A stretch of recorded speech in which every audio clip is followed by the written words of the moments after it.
It came as no surprise that that man ask Maria's January 6th. All I'm saying is all those American flags that he's been rocking. Not surprised. Hello, everybody, and welcome back to Taste of Reality. My name is Queenie, for those who don't know me, and we're reviewing Married at First Sight Season 13, Episode 6. Before I get into it, please make sure to like this video, subscribe to the channel, hit that notification bell, share the video with a friend, and let's get into the review.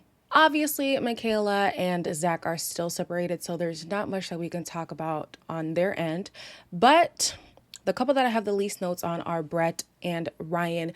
I feel like I know as much about Brett and Ryan as they know about each other. These two are just kicking it. I mean, we haven't talked about money. We haven't talked about last names. We haven't talked about living arrangements. We haven't talked about, like, a lot of stuff. They have not touched on anything important: finances, kids, intimacy, whatever. And I'm just like, what do you guys do all day? There's 24 hours in a day, and you guys have been here for what, 3? I wanted to do the math, but I feel like I'm going to butcher it. 72. Let's go with 72. In 72 hours, no hard-hitting topics have come up for you guys. And it's crazy, too, because even in the editing, I felt like they were heavily trying to filter their conversations because we didn't see much of the conversations that they did have on screen. And I'm like, he a Trumpy for sure. No debate there. One thing they obviously do know about each other is that their political views differ. Ryan feels like it's not important.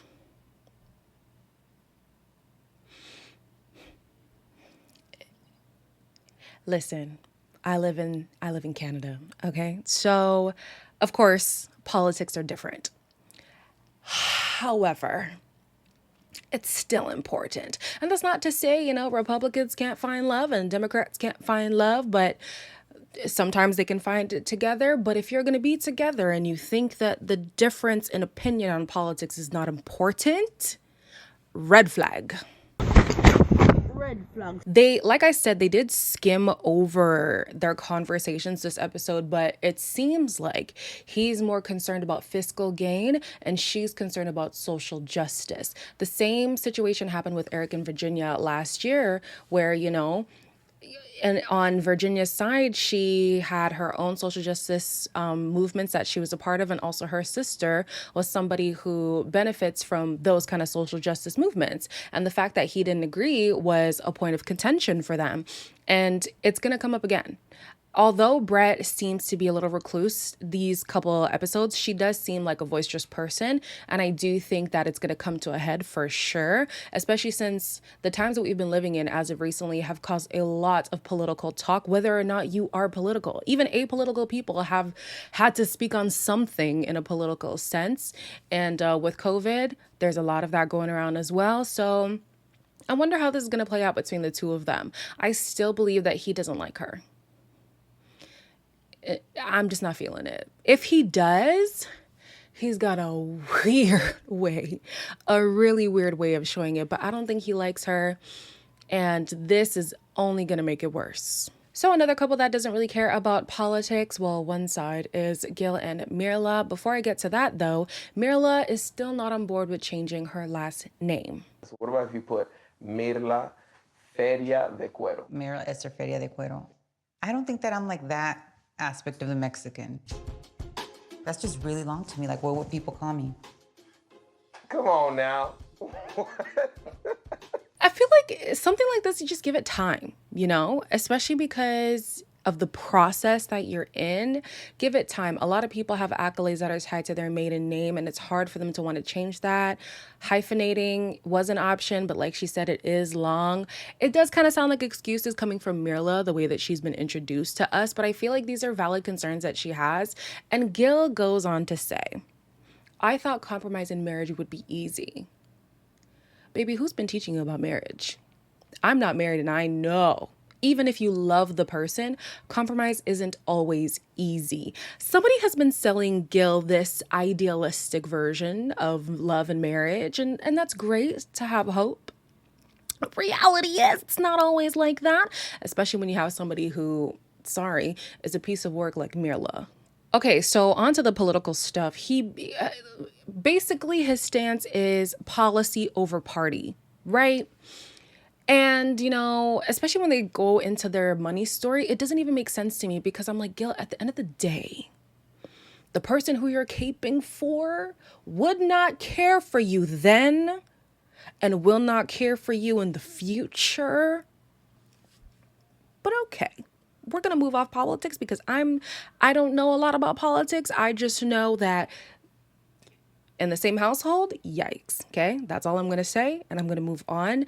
Mirla does get to explaining her money story, basically saying that she grew up in poverty, and she embraces the word diva because she's always wanted to be one, but couldn't live the lifestyle that she now has been able to attain for herself. So the reason why she's so much into the extravagance and money and the lavish life is because she never had that. And her money story also plays into why she doesn't want to have a lot of children or isn't open to adopting, because she fears her children having to struggle in a similar way that she had to. Now, here's the thing with the poverty mindset. It's really hard for us to break out of it. Really, really, really hard. I feel like you either turn into somebody who, as soon as you get money, it's gone, or any money, you just hold on to it so tight because you're afraid of it disappearing, I don't know. When it comes to her money story, if she can afford to do the things that she wants to do, I feel like that's her prerogative.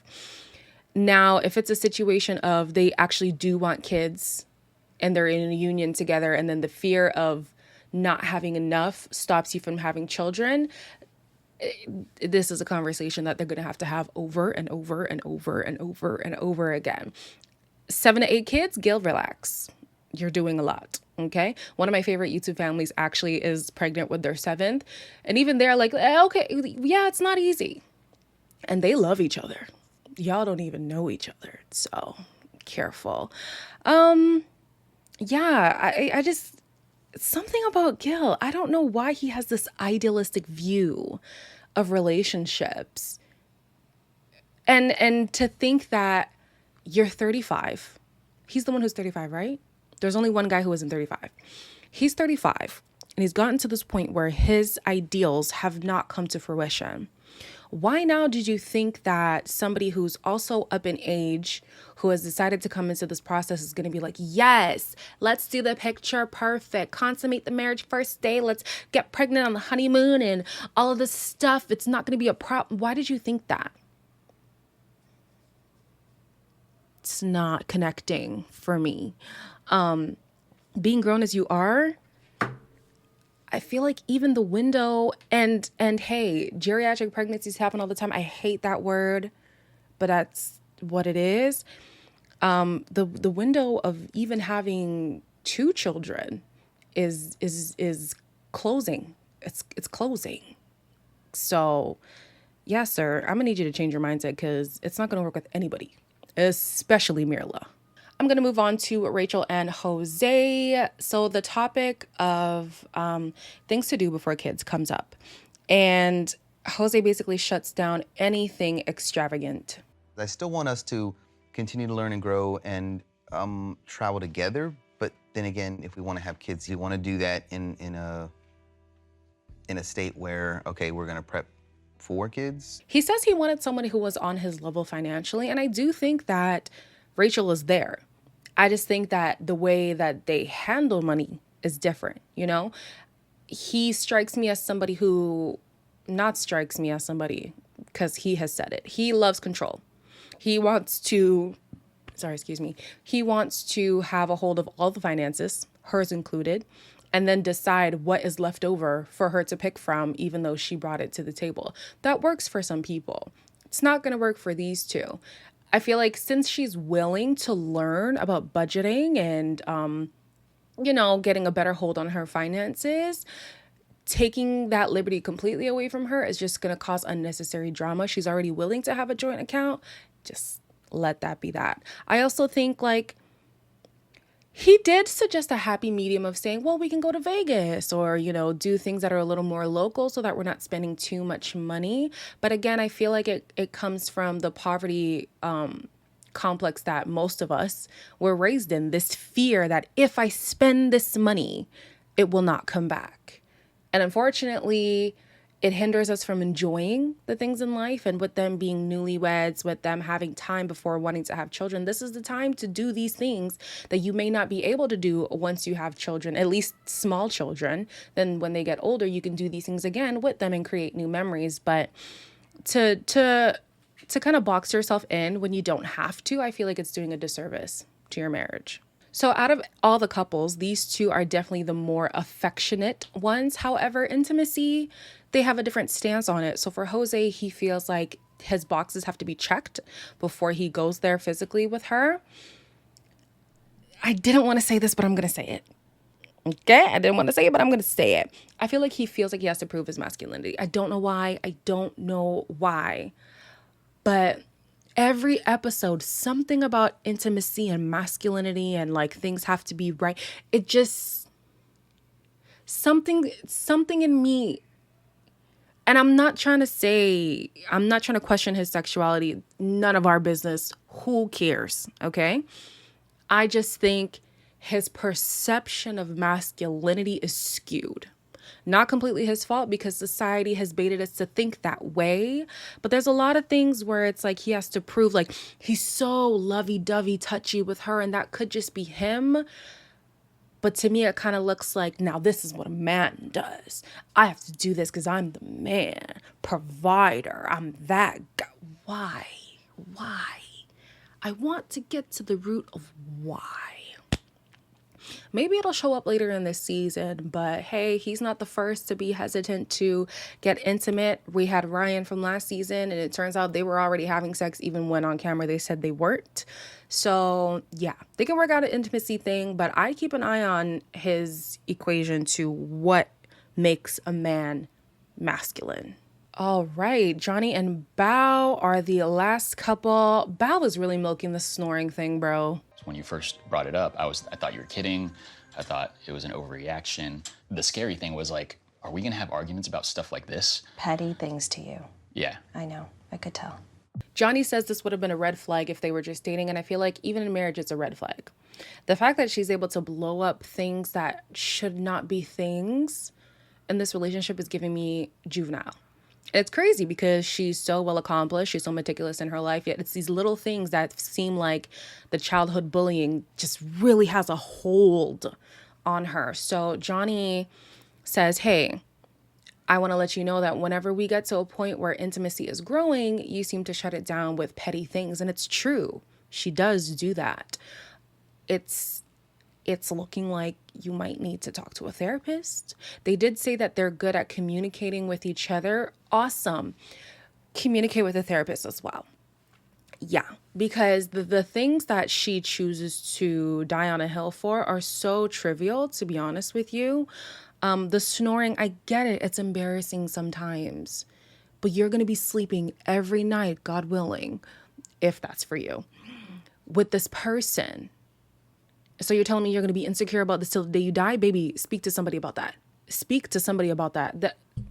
Get over it. Those bullies, they're not in your bed. The physical insecurities that she has, cool, I get it. Because when you're outside, it's more than just your husband's eyes on you. When you're going to sleep, it is this man. It is you and this man who has already told you it's okay. It happens. It's natural. If I hear it one more time in this season, I'm going to lose it. Talk to a therapist. Later on in the episode, Bao shares that she has seasons where she doesn't shower out of stress or sadness. Again, therapist. And I'm not even trying to project this on her, but me, when I was in my lowest of depression, showering was a problem for me too. You feel so immobile, so worthless, so, in a space where you just don't want to do anything. Eating was a problem for me. Showering was a problem for me. Talking to people, catching up, doing schoolwork, all was a problem for me. And we've already touched on, she brings a lot of things from her childhood or maybe her younger years into the Bao of today that have nothing to do with the things that she's doing today. And I think that a side effect of her sad moments, her slumps, is the showering, which can be resolved with communication with a therapist, in my opinion. crazy how this whole showering thing has become a topic, as if like showering is, guys, we shed skin every day. Every day. And this is a message to myself back when I didn't used to. Girl, you was nasty. Nasty. Baby Elaine, you should have been taking showers, but it's okay. We learn and we grow.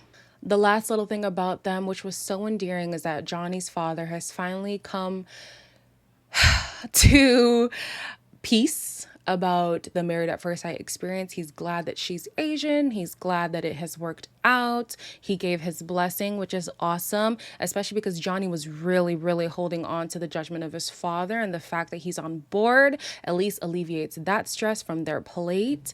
And yeah, I mean, we're going to work on the showering. We're going to work on the showering.